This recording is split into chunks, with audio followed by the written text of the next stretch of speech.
તમે ક્યાંય ક્લાસ કરતા હોય, કોઈ જગ્યાએ લખાતું હોય તો પહેલા શબ્દ શું બોલે? UPSC, GPSC. આ બે નામ, પપ્પા મમ્મી, કાકા કાકી, પણ ખરેખર આવું નથી.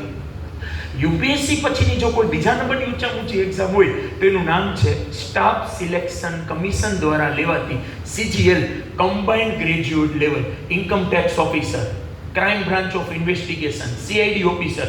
સોની ચેનલ ચાલુ કરો, દયા જોવા મળે આપણને હાલતા ચાલતા. પણ કોઈને એ નથી ખબર કે કઈ રીતે બનાય છે, આના માટે કઈ પોસ્ટ હોય છે, આના માટે કઈ એક્ઝામ દેવી પડતી હોય છે. તો એનું નામ છે સ્ટાફ સિલેક્શન કમિશન દ્વારા લેવાતી CGL, કમ્બાઇન્ડ ગ્રેજ્યુએટ લેવલ.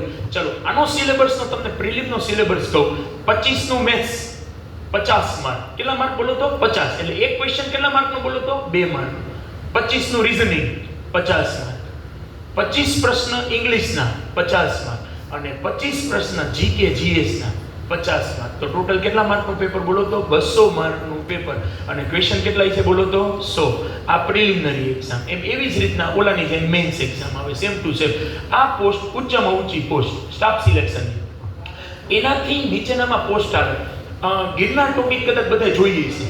ને એક ઓફિસ છે SSC FCI, food corporation of India. નામ સાંભળ્યું હોય. પિઝામાં ગયા હતા તો અંદર આવું નીકળ્યું, ઓલું ચીઝ આવું નીકળ્યું, પનીર આટલું નીકળ્યું. Total checking staff selection commission દ્વારા લેવાતી FCI, food corporation of India.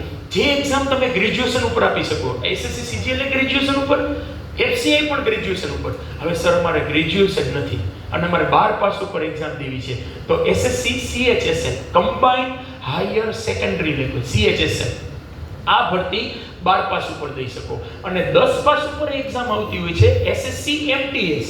કઈ બોલો તો? SSC MTS. અને જ્યાં જ્યાં SSC શબ્દ લાગે ત્યાં સિલેબસ બધે કોમન છે. 25 માર્કનું મેથ્સ, 25 માર્કનું રીઝનિંગ, 25 પ્રશ્ન મેથ્સ, 25 પ્રશ્ન રીઝનિંગ, 25 પ્રશ્ન ઇંગ્લિશ, 25 પ્રશ્ન GK.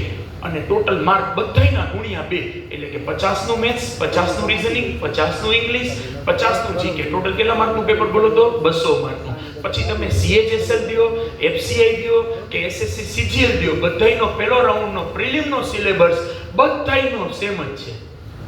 આ બીજા નંબરની સૌથી ઉચ્ચતર એક્ઝામ. હવે તમને વાત કરવા જાઉં છું ત્રીજા નંબરની એક્ઝામ. તો એનું નામ છે મિત્ર IBPS. નામ સાંભળ્યું છે ડોક્ટર મનમોહન સિંહ, બધા નામ સાંભળ્યું છે. 2010 માં કેવી સિસ્ટમ હતી? ધારો કે સરને ફોર્મ ભરવું હોય તો બેંક ઓફ બરોડાની અલગ ભરતી આવે, બેંક ઓફ ઇન્ડિયાની ભરતી અલગ આવે, પંજાબ નેશનલ બેંકની અલગ ભરતી આવે. એવી રીતના બધા છોકરાઓ ફોર્મ ભરીને થાકી જતા હતા. પછી 2010 માં ડોક્ટર મનમોહન સિંહ એક મસ્તીનું બેંકનું એક નવું ચાલુ કર્યું, જેનું નામ પાડ્યું IBPS. શું નામ બોલો તો? IBPS, institute of bank personal selection. ફરીથી એકવાર IBPS નું full form institute of bank personal selection, જેમાં સરકારી 20 બેંકો ભેગી થઈ. આ Punjab national bank, central bank of India, Vijay bank, Vijay overseas bank, Indian overseas bank, આ બધી બેંકો ભેગી થઈ અને એની એક કોમન ભરતી લેવાની. એનું નામ આપ્યું IBPS. જેમાં એક બેંક ભેગી ન થઈ. કઈ બેંક? SBI વાળા એવી ચેલેન્જ મારી, તમે 20 બેંકો ભેગી થઈ જેટલી ભરતી બહાર પાડશો ને એટલી બેંક ભરતી બહાર પાડશે. સ્ટેટ બેંક ઓફ ઇન્ડિયા બેંકનો બાપ કહેવાય. એટલે હવે બેન્કિંગમાં કેટલી ભરતી લેવાય છે તો સાંભળો. પહેલી ભરતી IBPS PO એટલે પ્રોબેશનરી ઓફિસરની એક્ઝામ. બીજી આવે IBPS ક્લર્કની એક્ઝામ. પછી આવે RRB ના બે મિનિંગ થાય. એક રેલવેનું, એ હમણાં વાત કરું. RRB એટલે રેલવે રિક્રુટમેન્ટ બેંક નહીં, રિજનલ રૂરલ બેંક, ગ્રામીણ બેંક, સૌરાષ્ટ્ર ગ્રામીણ બેંક, દેના ગ્રામીણ બેંક. એની અંદર આવે RRB PO, RRB ક્લર્ક, સાથે SBI clerk, SBI PO, NICL national insurance company limited, LIC AO, LIC AAO. આવી તમામ ભરતી બધી કઈ ક્ષેત્રમાં આવે બોલો તો? બેન્કિંગ ક્ષેત્રમાં. જેમાં અમુક એવા હોય જેને એન્જિનિયરિંગ કર્યું હોય, MBA કરેલું હોય, CSCS કર્યું હોય, તો એ ઘણાને નહીં ખબર હોય. એના માટે સ્પેશિયલ બેંકની ભરતી આવે. એને શું કહેવાય ખબર? IBPS SO એટલે સ્પેશિયાલિસ્ટ ઓફિસર. એમાં બધા લોકો એપ્લાય ન કરી શકે. BCom હોય, MCom હોય, BBA હોય, એ લોકો એપ્લાય ન કરી શકે. જેને એન્જિનિયરિંગ કરેલું હોય અથવા જેને CSCS જેવો ઉચ્ચતમ અભ્યાસ કરેલો હોય તેવા લોકો ડાયરેક્ટ IBPS SO ની એક્ઝામ દઈ શકે, જેનો બેઝિક પે 82,000 રૂપિયાથી શરૂ થઈને પગાર સ્ટાર્ટિંગ 1.25 લાખ રૂપિયા સુધી મળે. બેંકની વાત કરું છું. એટલે આવી અલગ ઘણી ભરતી આવતી હોય આ બેન્કિંગ ક્ષેત્રમાં. ચલો, અને ચોથા નંબરની જે છે એ છે રેલવે. હમણાંમાંથી ઘણા લોકો રેલવેના ફોર્મ તો ભર્યા જ છે. રેલવેની આવી, સાંભળ્યું છે રેલવેની આવી. રેલવેની ટોટલ અલગ અલગ પ્રકારની ભરતી આવે. મેં કે રેલવે એનટીપીસી અને બીજું આવે રેલવે ગ્રુપ ડી. કઈ આવે બોલો તો railway group D. Railway NTPC એટલે નોન ટેકનિકલ કોમ્પ્યુટર કેટેગરીની બધી પોસ્ટ હોય. એની અંદર એ બે આવે, 12 પાસ ઉપર અને ગ્રેજ્યુએશન ઉપર. અને same to same railway group D આવે છે. 10-12 પાસ ઉપર રેલવે ગ્રુપ ડી ની એક્ઝામ આવતી હોય છે. આ ચોથા નંબરની સેન્ટ્રલ ગવર્મેન્ટ પોસ્ટ. એમાં પણ same to same syllabus, maths, reasoning, એમાં ઇંગ્લિશ નથી આવતું. તો કઈ રીતનું હોય છે? 25 નું મેથ્સ, 30 નું રીઝનિંગ, 20 નું જનરલ સાયન્સ, શું હોય છે? સાયન્સ, અને 30 માર્કનું જનરલ અવેરનેસ. એટલે જનરલ અવેરનેસમાં હિસ્ટ્રી, જીઓગ્રાફી બધું, પણ સેન્ટ્રલ ગવર્મેન્ટ. અને આ બધા માટે તમારે કઈ બુક વાપરવાની રહે? તો કોઈ પણ સેન્ટ્રલ ગવર્મેન્ટની તૈયારી કરતા હોય ને, તમે ગમે એને પૂછો, જે વ્યક્તિ બેંકમાં લાગ્યો હોય, રેલવેમાં લાગ્યો હોય, એસએસસીમાં લાગ્યો હોય, તો એક જ પબ્લિકેશનનું નામ સાંભળવા મળશે. અને એ પબ્લિકેશનનું નામ છે લ્યુસન્ટ. શું નામ બોલો તો? લ્યુસન્ટ. LUCENT, લ્યુસન્ટ. આ પબ્લિકેશનમાંથી સૌથી વધુ પૂછાતું હોય છે. સાથે મેથ્સ અને રીઝનિંગમાં RS અગ્રવાલ, સેન્ટ્રલ ગવર્મેન્ટ માટે. આ નામ સાંભળેલું છે ઘણાએ. શું નામ? RS Agarwal. Highest category maths અને રીઝનિંગમાં એમાંથી તમારે પૂછાતું હોય છે. અને ઇંગ્લિશમાં મિત્ર same to same RS Agarwal objective English grammar નામની અલગથી બુક બહાર પડે છે. એટલે આ તમને એનો ક્રાઇટેરિયા કયો.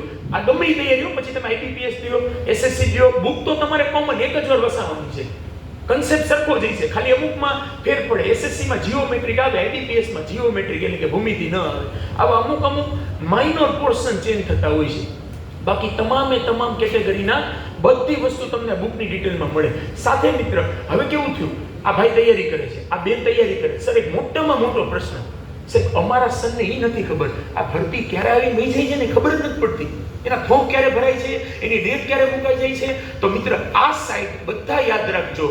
કોઈ પણ ભરતી તમારા હાથમાંથી જવા ન દેવી હોય સેન્ટ્રલ ગવર્મેન્ટની, તો એની એક સ્પેશિયલ સાઇટ છે જેનું નામ છે ફ્રી જોબ એલર્ટ. બોલો તો free, FRW, job JOB, alert ALERT, freejobalert.com માં એક પણ નાનકડી પણ ભરતી, તમને એમ કહીને છે ને બેંકમાં પટાવાળાની ભરતી બહાર પડી ત્યારથી માંડી સ્પેશિયાલિસ્ટ ઓફિસરની એક પણ ભરતી તમારા હાથમાંથી નહીં જાય. ખાલી તમારે ગૂગલ ક્રોમમાં અથવા તો તમારા બ્રાઉઝરમાં આ વેબસાઇટ ઉપર સર્ચ કરીને રાખવાની. રોજ એકવાર જોવાનું, રોજ દીવું કેમ જોવું. આપણે કેમ ઘણા શેર બજારો આખો દી ખોલીને જ બેઠા હોય એમ રોજ એકવાર જુઓ, એટલે કોઈ પણ ભરતી હોય તમારી રહી ન જાય. ગુજરાત ગવર્મેન્ટમાં સર કહેશે તે ઓજાસ વિશે, પણ તેમ છતાં હું તમને સેન્ટ્રલ ગવર્મેન્ટમાં નામ આપું, ફ્રી જોબ એલર્ટ. આમાં તમારા તમામ એક્ઝામના તમે ફોર્મ બધા ભરી શકશો. એટલે આ તમારી માટે બેસ્ટમાં બેસ્ટ. સાથે હવે તૈયારી કરવી છે તો ઓનલાઈનમાં ખાલી તમે યુટ્યુબમાં લખો ને કે IBPS પ્રિપેરેશન, એટલે તમને દુનિયાના વિડીયો આવશે ફ્રી. કોઈ પણ ચેનલ લ્યો, કોઈ પણનું એપ્લિકેશન સબસ્ક્રાઇબ કરો કે ન કરો, તમામે તમામ વિડીયો યુટ્યુબમાં તમને દુનિયાના concept wise, topic wise free video જોવા તમને મળશે. એટલે એના માટે તમારે બીજું કોઈ ટેન્શન લેવાની જરૂર નથી. અને કોઈને પ્રેક્ટિસ દેવી હોય તો ઓલિવા બોર્ડ, શું નામ છે બોલો તો? ઓલિવા બોર્ડ. આપણે કેમ SSC બોર્ડ આવે એમ ઓલિવા બોર્ડમાં તમે બધી એક્ઝામ તમે એમને અંદર ટ્રાય એન્ડ એરર રૂપે આપી શકો, જેમાં ડેમો પેપર તમને મળશે કે SSC ના કેવા પ્રશ્ન આગલા વર્ષમાં પૂછાતા હતા, IBPS ના કેવા પ્રશ્ન હતા. ફરીથી એકવાર નામ બોલું છું, ઓલિવા બોર્ડ. સેકન્ડ વેબસાઇટનું નામ બોલો તો ફ્રી જોબ એલર્ટ. તમામે તમામ તમે આજે સર્ચ કરજો અને ખાલી મોટામાંથી એક જ શબ્દ નીકળ છાડવો. અત્યાર સુધી આવી કેમ નહોતી ખબર. તમામ ભરતી પટ્ટાવાળાથી માંડી સ્પેશિયાલિસ્ટ ઓફિસરની બધી ભરતીની ડિટેલ તમને આ વેબસાઇટ ઉપર તમને મળી રહેશે. તો મેઇન સેન્ટ્રલ ગવર્મેન્ટમાં ચાલો બધા સાથે કેટલા પ્રકારની ભરતી હોય? 4. પહેલી બોલો તો UPSC, ઊંચામાં ઊંચી. બીજા નંબરમાં બોલો તો સ્ટાફ સિલેક્શન કમિશન, એની અંદર CGL ગ્રેજ્યુએટ ઉપર, CHSL 12 પાસ ઉપર, MTS 10 પાસ ઉપર. ત્રીજા નંબરમાં બેંકની તમામ એક્ઝામ ગ્રેજ્યુએશન ઉપર જ આવશે, એમાં 12 પાસ નહીં આવે. પછી તમે ક્લર્કની દો કે POની દો, બધામાં તમારે ગ્રેજ્યુએશન કમ્પ્લીટ હશે. બરાબર? એ જોઈ તો જ તમે એના ફોર્મ ભરી શકશો. એની અંદર કેટલી આવે? IBPS PO, IBPS clerk, IBPS SO, SBI clerk, SBI PO, SBI SO, IBPS RRB clerk, IBPS RRB PO, IBPS RRB SO જેવી તમામ NICL, LIC કેટલી બધી ભરતી તમે બેંકમાં આપી શકશો. અને ચોથા નંબરની ભરતી છે બોલો તો કઈ ભરતી? રેલવે. રેલવેની અંદર રેલવે NTPC છે 12 પાસ ઉપર આવે અને ગ્રેજ્યુએશન ઉપર આવે. તો સાહેબ બેમાં ફેર, પોસ્ટમાં ફેર પડે. પગારમાં ફેર પડે, અને એક આવે આરઆરબી ગ્રુપ ડીની એક્ઝામ. બરાબર, આવી મેઇન ભરતી આ ટોટલ બજેટ બધું શેનું છે બોલો તો સેન્ટ્રલ ગવર્મેન્ટનું. હાલો, હવે મેં તમને આના વિશે 15-20 મિનિટ વાતચીત તો કરી. હવે તમને કહેવા એ જાઉં છું, આ બધી ભરતીનું ફરીથી છેલ્લે હું પાછો અહીં ઊભો હોઈશ. કોઈ પણ ક્વેશ્ચન હોય, કોઈ પણની પર્ટિક્યુલર ડિટેલ જાણવી છે તો તમે કરી શકો. સેકન્ડ, તમારી માટે EWS આવે છે, તમને બધાને ખબર હશે, તો એનું મિત્ર ફોર્મ ભરી બહુમાળી ભવન મામલતદારની ઓફિસમાં એનું સર્ટિફિકેટ કઢાવી. હવે તો ગૂગલમાં એક નંબર આપ્યો છે, વોટ્સઅપ નંબર. તમારે લાઈનમાં ન ઊભું રહેવું હોય ને તો એ નંબર ઉપર તમારો ફોટો ને તમે ડિટેલ મોકલશો ને તોય તમારું કાર્ડ બધું નીકળી જશે ટૂંકમાં કમ્પ્લીટ. લાઈનમાં ધક્કોમાં જરૂર નહીં પડે ટૂંકમાં કે ઊભું રહેવું પડશે, 2 દી થયા 5 દી થયા, આવી ઘણી સુવિધા નીકળી ગઈ છે. આ છે ને સરકાર 20,000 રૂપિયા આપે છે. ઘણાને આ લોકોને સ્કોલરશિપ વિશે અંદાજો નથી હોતો, તો મિત્ર શક્ય હોય તો જે EWSમાં આવતા હોય તો એનો લાભ લેવાનો. એની મેઇન કન્ડિશન શું તો કે જે આવક હોય ને એ તમારી 8 લાખથી નીચેની હોવી જોઈએ. કેટલાથી બોલો તો 8 લાખ રૂપિયાથી નીચે. અને તમારે એનું આધાર કાર્ડ, રેશન કાર્ડ, તમારા પાસપોર્ટ સાઇઝના ફોટા, તમામે તમામ ડોક્યુમેન્ટ, બિનામત પત્ર, આ બધું તમે સાથે લઈ જાઓ તો એકવાર તમને EWSની કાર્યવાહી થઈ જાય તો સરકાર તમને કોઈ પણ ક્લાસીસ વાળા તમને ફ્રીમાં કોચિંગ કરાવે છે. જેની ફીસ માની કે 25,000 રૂપિયા હોય તો 20,000 સરકાર આપે. તમારે ઉપલા કેટલા આપવાના રહે બોલો તો માત્ર 5,000. આ સરકાર આપે છે તો એનો લાભ લ્યો. ઘણા લોકો ફોર્મ ભરે છે ભાઈ જાતા નથી. આ બહુ મહત્વની એક્ઝામ. સરકાર આપણી માટે ઘણું કરતા હોય છે પણ આપણે એની કદર નથી હોતી. આપણને એમ થાય ભાઈ આવું તો હું આવતું હોય. આવી સ્કોલરશિપ EWS વાળા માટે કન્ટિન્યુ ચાલુ હોય છે. તો શક્ય હોય તો એનો પણ એક પ્રકારનો લાભ લેજો, જેથી જેની પરિસ્થિતિ એવી હોય કે જે પૈસા આપીને ક્લાસ ન કરી શકતા હોય એને આ એક પ્રકારની સુવિધા પણ મળવા પાત્ર છે, જે સરકાર દર વર્ષે સહાય 20,000ની આપતા હોય છે. કેટલાની સહાય મળે છે? 20,000. સાથે મિત્ર બીજી વાત, હવે તમે આ તૈયારી કરો છો મિત્ર, ખાલી 5 થી 10 મિનિટ મિત્ર મહત્વની ખાસ પોઈન્ટ સાંભળજો. તૈયારી જ્યારે તમે કરતા હોય ત્યારે અમે બેઠેલા મા બાપ અહીં બાજુમાં જ છે.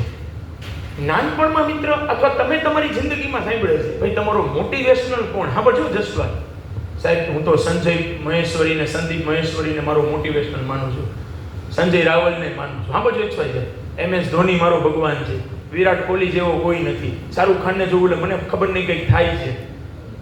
આ બધા મોટિવેશનલ 5-10 મિનિટના આનંદ પૂરતા હોય છે. હા બજો રિયલમાં જો મોટિવેશન જોવું હોય ને ખાલી તમારી ઉંમર 20 વર્ષ થઈ છે, બેઠેલા 22 વર્ષ થઈ છે, 25 વર્ષ થઈ છે, એકવાર ખાલી મા બાપને પૂછજો, મમ્મી મને 0 થી 20 વર્ષના તમે જે કર્યા એમાં તને અત્યાર સુધીમાં કેટલી કઠણાઈ પડી છે ને એનું મને આખું લિસ્ટ લખાવો. જ્યારે એ લિસ્ટ સાંભળશો ને તેથી બીજા દિવસથી તમારા મોટિવેશનલ તમારા મા બાપ થઈ ગયા છે. સંદીપ મિત્ર, આ તમારે કદાચ મહેનત કરવાનું મન થાય, તમને કદાચ